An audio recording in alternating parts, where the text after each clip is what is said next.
Aziz do'stlar, bitta narsani aytib qo'yaman. Oldingi yili men dollar so'mga nisbatan tushadi deb aytmaganman.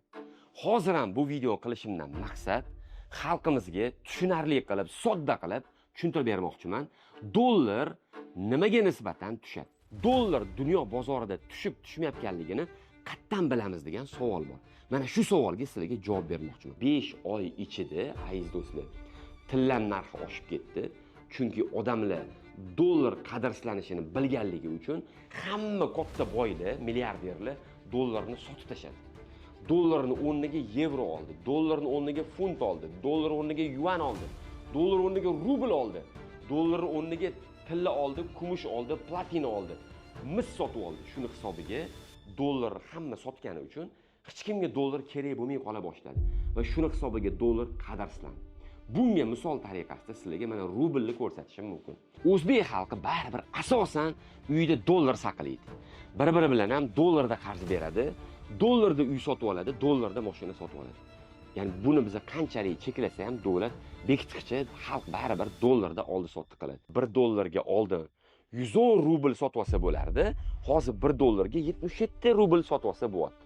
Ya'ni kimmi Rossiyada rublda oylik oladigan bo'lsa, uni puli qadrlanib qoldi. Kecha tushgan bo'lsa, bugun oshishi mumkin, ertaga yana bitta bomba otib olsa, yana dollar tushib ketishi mumkin. Dollar har yili 7% dan 11% gacha qadrslanadi.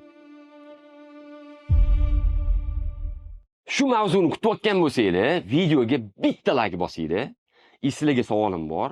Sizlar pulinglarni uyda qanaqa holatda saqlaysizlar? Dollarda saqlaysizlarmi, so'mdami, yevrodami, tilladami? Izohlarda kutib qolaman. Nima uchun dollarda saqlaysizlar? Yoki so'mda, yoki tillada? Buni ham yozib olinglar. Aziz do'stlar, assalomu alaykum. Oxirgi kunlarda ko'rayotgan bo'lsanglar, dollar birdan tashlab o'rganligi uchun, ya'ni 13200 lardan 12400 gacha tushib ketdi.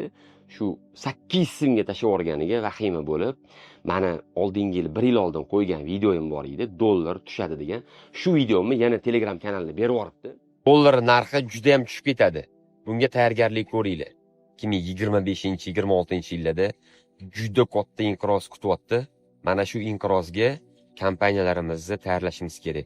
Aziz do'stlar, milliy brendlarimiz bu inqirozdan 10x bilan chiqish kerak. Buning uchun nima qilish kerak? Bitta zo'r tavsiya beraman. Naqd pulinglarni tejaylar aziz do'stlar. Iloji boricha kredit olmanglar.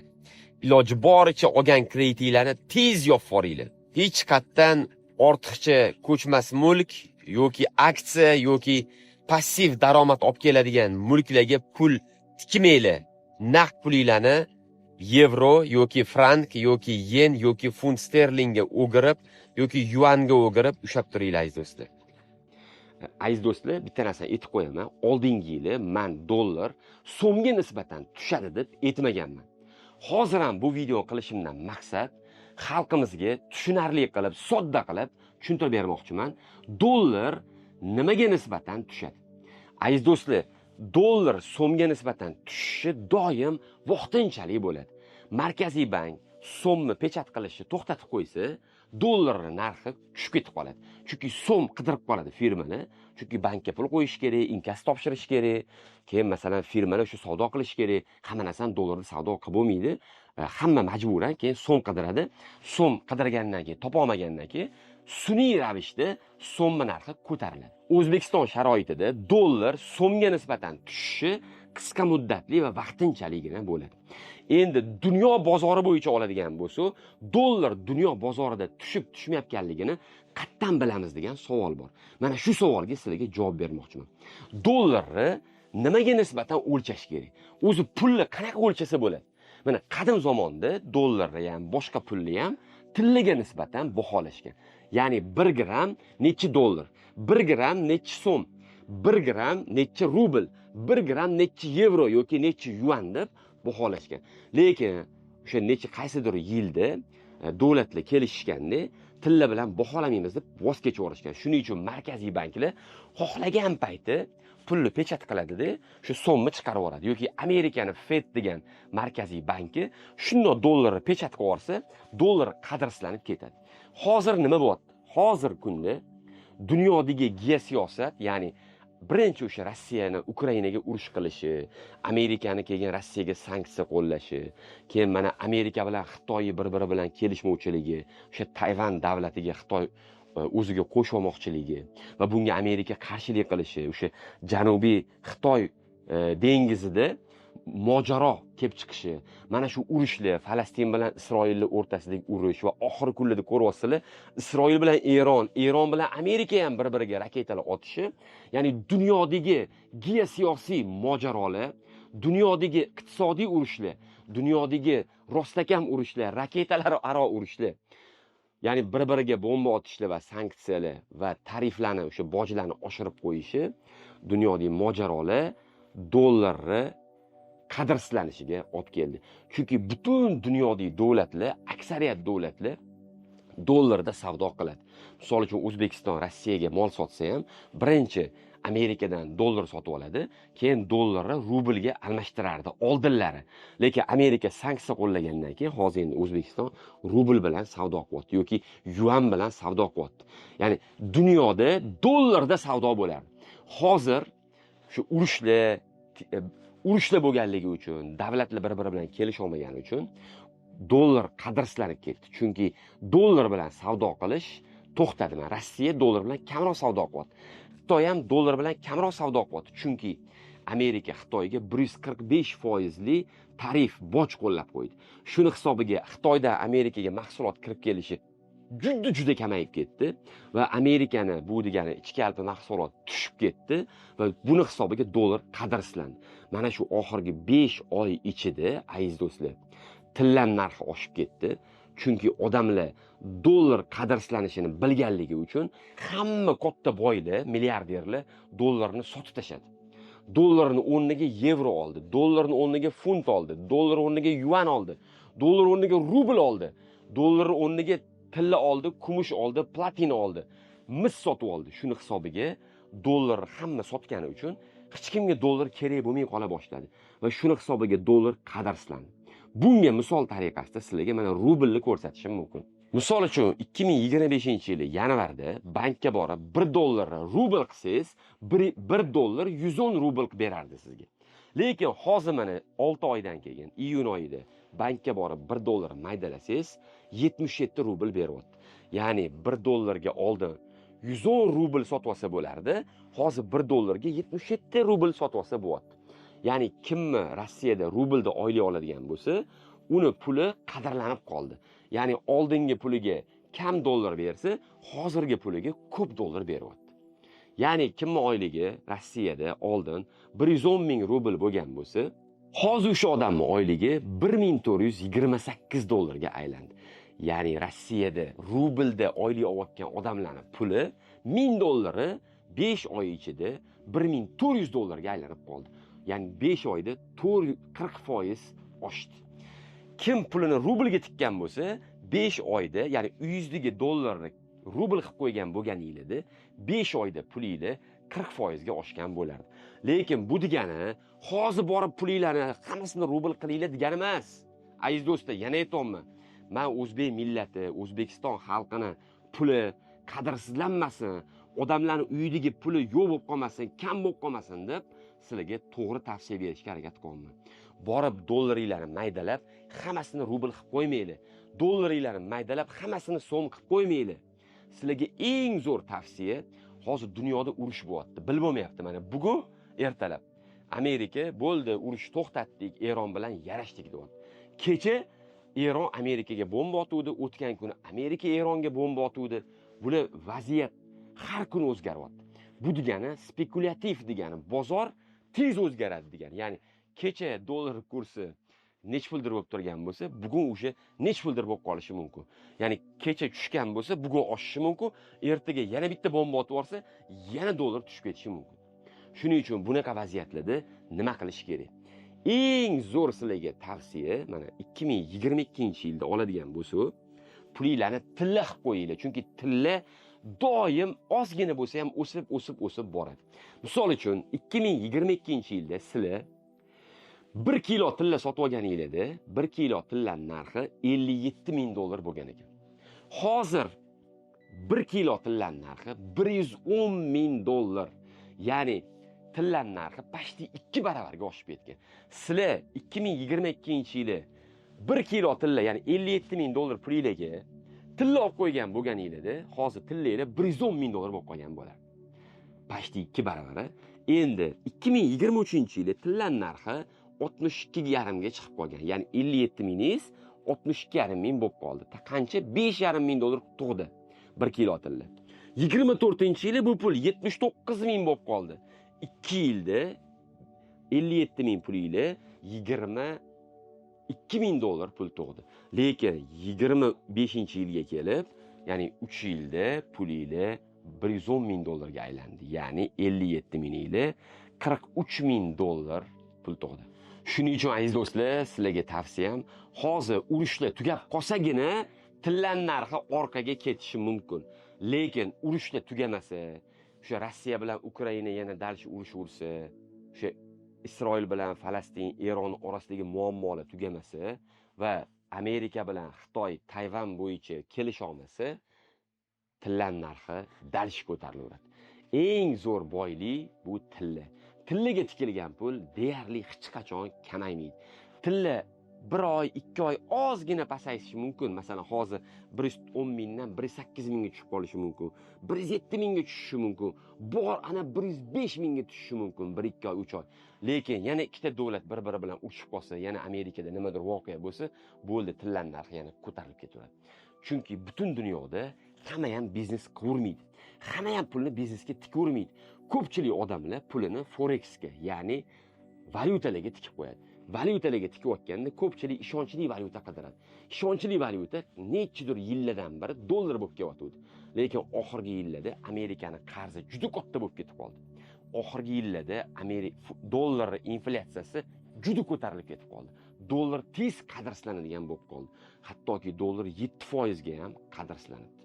Bunaqasi qadimda bo'lmagan. Dollar 1%, 2%, uzoq 3% qadrini yo'qotgan oldinlari. Hozir bo'lsa dollar qadrini birdaniga ham katta yo'qotib qo'yapti.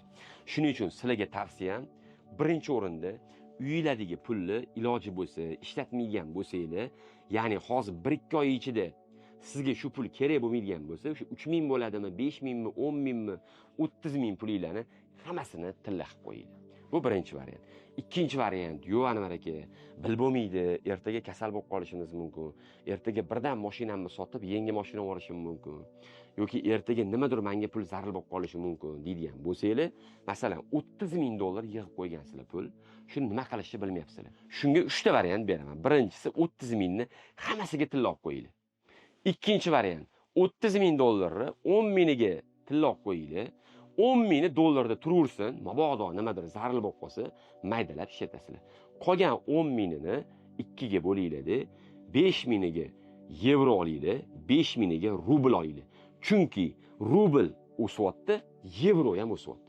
Misol uchun, kim yanvar oyida 1 yevro pulni bankka borib dollar qilmoqchi bo'lgan bo'lsa, 1 yevrosi 1.3 dollar edi. Ya'ni 100 dollarni kim maydalasa, kim 100 yevroni bankka borib maydalasa, 103 dollar beryapti. Hozir 100 yevroni bankka borib maydalasangiz, 116 dollar beryapti. Ya'ni yevro ham 13 dollarga narxi oshib qolgan. Uchinchi tavsiyam, 30 ming dollaringlarni bo'lib olinglar. 10 ming dollarga siras tillab qo'yinglar va uni saqlab qo'yinglar. Qolgan 10 ming dollarni 5 mingini dollarda, 5 mingini yevro qilib qo'yinglar. Qolgan 10 ming dollarni ham 5 mingini yuan qilib, 5 mingini rubl qilib qo'yinglar. Chunki dollar qadri hozir yo'qotyapti, lekin ertaga urush tugab qolsa, dollar yana qadrlanib ketishi mumkin. Rubl umuman ishon bo'lmaydi rublga. Hozir Rossiya bilan Ukraina tinchlik bo'lsa, rubl narxi ko'tarilib ketadi yana. Agar yana urush davom etadigan bo'lsa, rubl narxi yana tushib ketadi. Ya'ni rubl qadrslanadi. Shuning uchun bunga hozir garantiya yo'q. Lekin yuan shu kungacha oldingi yili ham 720, 715 atrofida o'ynadi. Hozir ham shu 710 bilan 722 atrofida o'ynayapti. Yuan eng stabil bo'lib turibdi. Lekin bu yil hozir Xitoy ham iqtisodiyoti Amerika tarif qo'llagandan keyin og'ir ahvolga qarab ketayotganligi uchun 6 oy, 1 yil ichida yuan ham qadrslanib ketishi mumkin.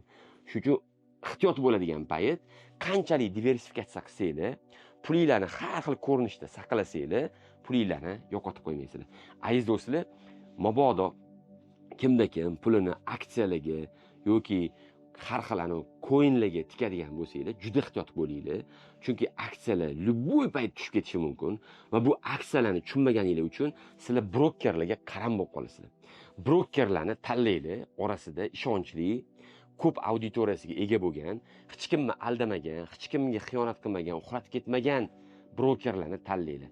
Shu blogger brokerlar bor, shularni orasidan ishonchligini topibgina ishlaylar. Bo'lmasam, ular bilan ishlashda juda ehtiyot bo'linglar. Ularning ichida moshenniklari ham juda ko'p. Aziz do'stlar, pulinglarni bir xil valyutada saqlamanglar.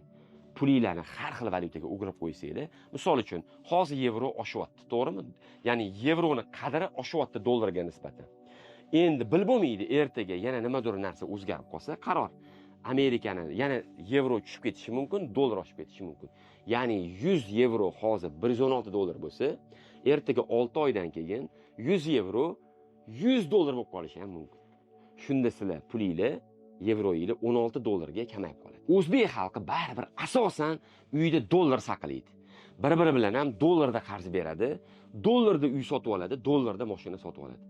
Ya'ni buni biza qanchalik cheklasa ham davlat bekitqicha xalq baribir dollarda oldi-sotdi qiladi. Dollarda oldi-sotdi qiladigan odamlar uchun eng katta risk uyda dollar ushlab tursangiz, dollar har yili 7% dan 11% gacha qadrsizlanadi. Sizni uyingizda turgan 10,000 dollaringiz keyingi yili 9,000 yevro bo'lib qolishi mumkin. Ya'ni yanvar oyida uyingizdagi 10,000 dollar 9,700 yevro edi. Hozir shu 10,000 dollaringiz 8,600 yevro bo'lib qoldi. Ya'ni sizni dollaringiz yevroga nisbatan qadrsizlandi. Rublga nisbatan qadrsizlandi. Ya'ni pulli ham qadrsizlanishi mumkinligini tushunib olish kerak. Va doim dollarni yevroga, rublga, yuanga, funtga va so'mga nisbatan qadrini va eng muhimi tillaga nisbatan o'zgarishini tekshirish kerak. Hammalarga tavsiyam, tillani narxini oshib tushishini tekshiradigan app bor. Shu appni yozib olib, har kun tekshirib turinglar. Aziz do'stlar, dollarni, yevro, funt va boshqa valyutalarga nisbatan, yuanga nisbatan, rublga nisbatan o'sish yoki tushishini tekshirib turadigan app bor. Uni ham yozib olib, doim tekshirib turinglar. Va pulinglarni har xil ko'rinishda saqlaylar. Qaysi valyuta oshayotgan bo'lsa, pulinglarni o'sha valyutaga o'girib qo'yinglar. Qaysi valyuta qadrsizlanib, qizilga tushib, pastga qarab ketayotgan bo'lsa, o'sha pulinglarni tez sotib olib, naliga, yashilga tushayotgan, ko'tarilayotgan valyutalarga o'girib qo'yinglar. Uyda turgan 30,000 dollaringizni to'g'ri boshqaradigan bo'lsangiz, sizning pulingiz 1 yil ichida dollarda ko'payib qoladi. Masalan, yil boshida yanvarda kim 1000 dollariga 110,000 rubl olgan bo'lganida, hozir o'sha 110,000 rubli turgan joyida o'sha 1000 dollar emasda 1428 dollarga aylanib qoldi. Siz 428 dollar o'sha foyda qilgan bo'lardingiz. Ya'ni dollar, yuan, rubl, yevro, funtlarni o'ynatib, tillarni ham pulni aylantirib, pulinglarni ko'paytiringlar. Keyin xalqaro birjalar bor. Shu xalqaro birjalar eng ishonchlilarini topib, ularga onlayn ko'rinishda pul tikasizlar, akkaunt ochib va pulinglarni o'sha yerda aylantirib, o'zingizlar xohlasanglar sotib yevro qilib qo'yasizlar, xohlasanglar sotib dollar qilib qo'yasizlar, xohlasanglar sotib lira qilib qo'yasizlar Turkiyani, xohlasanglar rubl qilib qo'yasizlar. O'sha yerda dollar, yevro, lira tillalarni o'ynatib, pulinglarni yil davomida ko'paytirsanglar bo'ladi. Kim mana shu pulni qaysi valyutalarga tikib yoki tillaga tikib, sotib, ko'paytirishni o'rganmoqchi bo'lsa, men Telegram kanalimda bu haqida men emas, ekspertlarni fikrlarini bo'lishib boraman. O'sha fikrlarni eshitib, o'rganib, o'sha applarni telefoningizga yozib olib, o'zingizlar ham 1000 dollaringlarni aylantirib, ko'paytirib bo'lsanglar bo'ladi. To'g'ri, o'tda noto'g'ri harakat qilib qo'ysanglar, pulinglarni ozgina yo'qotib qo'yishingiz ham mumkin. Lekin o'rganib olib, to'g'ri boshqaradigan bo'lsanglar, pulinglarni faqat ko'paytirib olasiz. Aziz do'stlar, YouTube'dagi videoyimni izohlarda, birinchi izohlarda silka qo'yganman. O'sha silkaga bosib, Telegram kanalimga hozir o'tib oling. Aziz do'stlar, tez kunlarda shogirdlik loyihasini ochmoqchimiz. Kim daromadini oshirmoqchi bo'lsa, o'zini o'sha kasbida ko'proq pul topmoqchi bo'lsa, yoki ishlayotgan joyida kattaroq menejer, teparoq lavozimga ko'tarilmoqchi bo'lsa, yoki yangi biznes ochmoqchi bo'lsa, onlayn bizneslarni yo'lga qo'ymoqchi bo'lsa, yoki bo'lmasam passiv daromadni yo'lga qo'yib, pulini o'sha dollarga, funtga, tillaga, yevroga, rublga, kumushga, qimmatbaho metallarga tikib aylantirish orqali daromadini oshirmoqchi bo'lsa, shogirdlik loyihamizga qo'shilib olsanglar bo'ladi. Tez kunlarda shogirdlik loyihamiz haqida batafsil ma'lumot beraman, e'lon qilamiz. Shogirdlik loyihamga qo'shilish uchun Anvar Abduqayum Telegram kanalimga quyidagi silkaga, ya'ni izohlardagi silkaga bosib, hoziroq o'tib olinglar. Shogirdlik loyihani e'loni faqat Telegram kanalimda beriladi. Aziz do'stlar, sizlarga ko'chmas mulkka pul tikish qizuvmi yo'qmiligi ham mavzusi qiziq bo'ladigan bo'lsa, izohlarda ko'chmas mulk haqida gapiring deb yozib yuborsanglar, keyingi videomni ko'chmas mulk bozori haqida gapiraman. Domlar narxi metr kvadratda oshyaptimi, tushyaptimi? Novostroykalar narxi tushyaptimi, oshyaptimi? Qaysi viloyatlarda oshyapti, qaysi viloyatlarda tushyapti? Nima uchun uylar narxi tushyapti yoki yerlar narxi tushyapti, lekin qayerdadir oshyapti? Mana shu savollarni batafsil o'rganmoqchi bo'lsanglar, hoziroq izohlarda ko'chmas mulk haqida gapiring deb yozib yuboringlar. Aziz do'stlar, yopiq Telegram kanalimda passiv daromad haqida, pulni nimaga tikish kerak? Yergami, novostroykagami yoki eski domlagami? Magazinlargami, bozorlik do'kongami yoki uy sotib olishgami? Qaysi viloyatdan uy sotib olgan yaxshi? Yoki Dubaydan, Amerikadan, Yevropadan uy sotib olgan yaxshimi? Moskvadan novostroyka olgan yaxshimi? Toshkentdan novostroyka olgan yaxshimi? Yoki Samarqand, Qashqadaryodan olgan yaxshimi?